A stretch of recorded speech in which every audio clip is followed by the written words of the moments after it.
Vim pra falar sobre o quarto episódio da terceira temporada de Pose, dessa vez focado no Pray Tell, que tem como foco a fé, a religião e a família. E aí, gente, eu sou o Pato, estou sempre fazendo vídeos sobre filmes, séries e animações com conteúdo LGBTQIA+.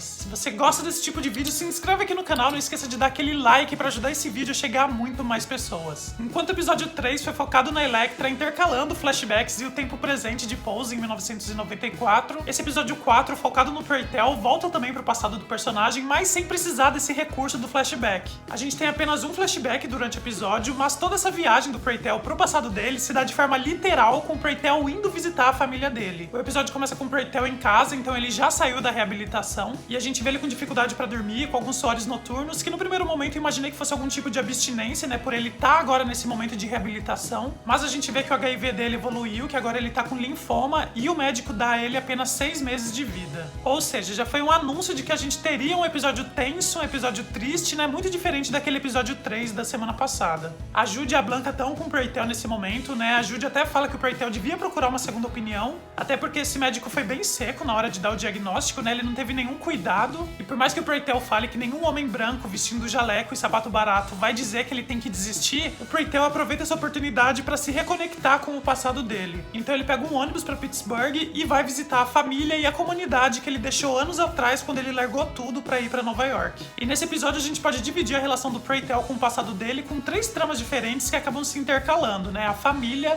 a religião e o primeiro namorado dele. Fazendo de novo uma comparação com o episódio anterior, enquanto lá a gente vê a Elektra, né? Toda a relação dela com a mãe dela, mas a gente ainda via, né, a relação dela com os outros personagens que a gente já conhecia. Agora a gente vê o Pray Tell num ambiente totalmente desconectado daqueles outros personagens que a gente conhece. Por conta disso, o episódio acabou trazendo um elenco totalmente novo, né? Destaque principal para a mãe e as tias do Pray Tell, que são, assim, atrizes maravilhosas. As 3 atrizes são muito conhecidas por terem atuado nos anos 80 e 90 em várias sitcoms com temática negra. E acho que essa familiaridade é até importante para trazer um certo reconhecimento para personagens que a gente não tinha conhecido até então. Porque é muito difícil a gente estabelecer uma conexão em um único episódio com vários personagens novos. A gente entende que a relação do Pray Tell com a família dele tá muito ligada a toda a homofobia que vem da religião. O Pray Tell veio de uma família extremamente cristã e a gente vê a decepção da mãe dele e da tia dele, né, por ele ter se assumido um homem gay. Aquela tia cocota dele não tem nem o que dizer, né, que fica jogando na cara dele que é um pecado que ele tá fazendo, que ele vai pro inferno, que ele precisa de salvação. E tem uma frase muito interessante que ela fala no episódio que tem muito a ver com toda essa relação deles com o Pray Tell. Ela fala que eles devem odiar os pecados, mas amar os pecadores, né, então mostra como mesmo depois de não aceitar a homossexualidade do Pray Tell, eles ainda assim amam ele. Quando o Pray Tell fala pra família que ele tem no máximo 6 meses de vida por conta da AIDS, né, tem um misto da família dele em recriminar, em apontar os erros dele, mas ao mesmo tempo acolher. É até legal ver aquela relação do Pray Tell com a tia dele um pouco mais progressista, né, que até se culpa por não ter acolhido ele na época que ela poderia ter acolhido. Ela se culpa por não ter ajudado ele no passado, né, ela fala que as coisas poderiam ser um pouco diferentes se ela tivesse estendido a mão. E no final do episódio eu achei muito bonito aquele presente que ela deu pra ele, né, que foi uma procuração pra que ela respondesse por ele após a morte. E com isso ela fala que vai honrar todos os desejos dele após a morte, né, já que todas as pessoas que ele conheceu em Nova York, né, a família que ele escolheu, a Blanca e as outras pessoas, não podem responder por ele. Quem pode responder por ele é apenas a família biológica ou alguém que ele tivesse se casado, né? Mas no caso, o casamento gay não era permitido ainda naquela época, e se casar com uma das mulheres também não, porque elas são mulheres trans. Porém, sem dúvida alguma, nesse episódio, a relação do Pray Tell com a família dele foi mais profunda com a mãe dele. A gente entende durante o episódio toda a dificuldade pra mãe do Pray Tell aceitar a sexualidade dele, e agora, né, mais difícil ainda aceitar que ele vai morrer de AIDS. E durante algumas conversas dos dois, a gente entende um pouco mais também sobre o passado do Pray Tell. O pai do Pray Tell morreu quando ele era muito novo e a mãe dele se casou novamente, né? Ela falou que ele precisava continuar tendo uma figura masculina dentro de casa. No entanto, esse padrasto do Pray Tell abusava dele, né? E por mais que o Pray Tell tentasse falar pra mãe dele, né, tentasse alertar ela fingia que não via. Pra mãe do Pray Tell, o mais importante era a imagem que ela passava pra comunidade e pra igreja, né? Que era aquela constituição tradicional de família e ela não podia destruir isso. Ao mesmo tempo, ela fala, né, que quando o Pray Tell foi ficando mais velho e ele fugia eventualmente pra Nova York, ela sempre ficava esperando o momento que ele ia voltar. Mas num dado momento ele não voltou mais, né? Ele entendeu que aquele não era mais o lugar dele. Além da família, o Pray Tell tinha uma grande ligação com a igreja e com a religião, né? E a gente vê como ele se emociona toda vez que ele entra na igreja. O episódio tem vários momentos musicais, né? Todos eles dentro da igreja, e a gente vê como isso reflete no Pray Tell, né? Como a música traz pra ele algo interno.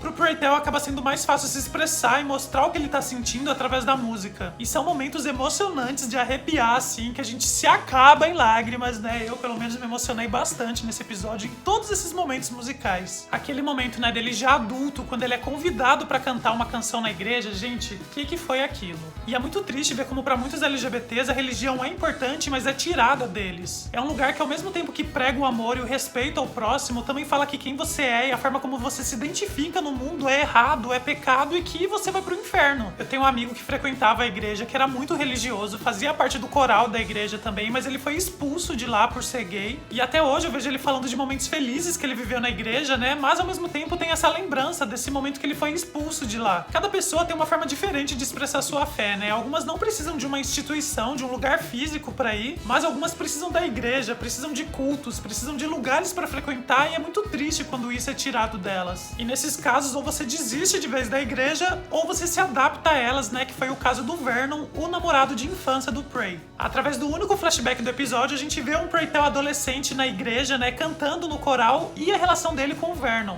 Os dois eram frequentadores da igreja, né? A gente vê a admiração de um pelo outro e eles acabam se beijando dentro da igreja. A gente entende que eles foram namorados por um tempo, o Preytel sugeriu que eles fugissem, né? Por não serem aceitos na igreja, mas o Vernon não fugiu com o Preytel, acabou se estabelecendo na comunidade, cresceu, se casou com uma amiga do Preytel e se tornou pastor da igreja. Infelizmente, diferente da trama do Preytel com a família dele, né? Com a mãe dele, com as tias, não achei que essa trama dele com o Vernon foi muito bem trabalhada. Eu senti que faltou um pouco de nuance na atuação do ator que faz o Vernon pra gente entender um pouco das atitudes dele durante o episódio. A atuação do Billy Porter fazendo o Preytel não tem o que dizer, né? Maravilhosa, de longe é melhor de Pose. Mas esse pastor, gente, que sofrência que foi pra aceitar as atitudes dele no episódio. Desde o início, o Preytel acha um absurdo o ex-namorado dele ser o pastor da igreja. Mesmo as pessoas comprando essa cura gay pro Preytel é muito difícil aceitar. E eu não sei vocês, mas eu me senti um pouquinho incomodado com o Preytel reforçando toda hora pra todo mundo que o pastor é gay. Eu acho que primeiro não cabe ao Preytel nem a ninguém ficar tirando alguém do armário. E segundo, que o pastor poderia ser bissexual e ter uma relação conjugal normal com a esposa dele. A possibilidade da bissexualidade do pastor acaba sendo descartada quando o Preytel conversa com a esposa dele, né? E a gente entende que a relação dos dois conjugal não é assim lá aquelas coisas. Eles praticamente não têm relação sexual, né? E ela até pede pro Preytel conselho de como satisfazer o pastor na cama. E quando o Vernon chama o Preytel pra caminhar, a gente tem na praça aquele momento de desabafo dele. O Vernon fala que tá vivendo uma mentira, que quando ele reencontrou o Preytel, ele reacendeu esse sentimento que ele tinha por ele. Eles acabam até se beijando, o Vernon se declara pro Preytel e fala que vai embora com ele pra Nova York. E essa cena poderia ter sido linda se ela fosse melhor construída. Como eu disse, faltou um pouco de nuance nessa trama, né? Faltou o pastor trocar alguns olhares com o Preytel, faltou a gente ter um subtexto da relação dos dois antes disso. A gente não sabe exatamente quantos dias o Preytel ficou lá em Pittsburgh. Pra mim deu a impressão que era um final de semana, mas pode ser que tenha sido um pouco mais. Mas mesmo assim eu achei essa construção muito rápida e apressada. De qualquer forma, a gente torce pelo final feliz dos personagens, né? Algo que Pose traz pra gente. Apesar de todo o drama, Pose sempre tenta trazer uma mensagem positiva, né? Então eu achei por um breve momento que o Vernon fosse sim fugir com o Preytel. Mas no momento da partida, quando o Preytel tá pra subir no ônibus, o Vernon não aparece, né? Ele não abriu mão da família, da igreja e de tudo que ele construiu esses anos pra passar 6 meses com o Preytel. Pra entender melhor as motivações desse personagem, acho que a gente precisaria de mais episódios, mas superficialmente é um personagem covarde. E como eu disse no início do vídeo, né? Esse episódio tratou sobre religião, fé e família, e acho que família, não só nesse episódio, mas toda a história de Pose é baseada nisso. O coração de Pose é sobre relação familiar, né? Seja biológica ou a que você escolheu. E foi muito lindo no final do episódio ver o Preytel jantando na casa evangelista com a família que ele escolheu. E só por curiosidade, Pose continua usando escândalos de manchete da época pra rechear a sua trama, e a conversa que eles estão tendo na mesa do jantar também é baseada em fatos reais, assim como foi do O.J. Simpson lá no primeiro episódio. E eles estão falando da Lisa Lopes, a Left Eye, que foi uma rapper, cantora, compositora, produtora e dançarina norte-americana. Ela tinha uma relação complicada com o André Rison, num contexto abusivo, alcoólico, e numa briga entre eles ela colocou fogo no sapato dele, que acabou se espalhando por toda a mansão do cara. Eu acho muito legal como o Pose vai adicionando esses fatos reais pra localizar a gente na linha do tempo. Faltam 3 episódios pra encerrar a Pose, eu tô aqui na expectativa e na torcida pra que a gente tenha um final feliz. Tem mais o que dizer? Não tem mais o que dizer. Nos vemos então num próximo vídeo. Beijo do Pato e tchau!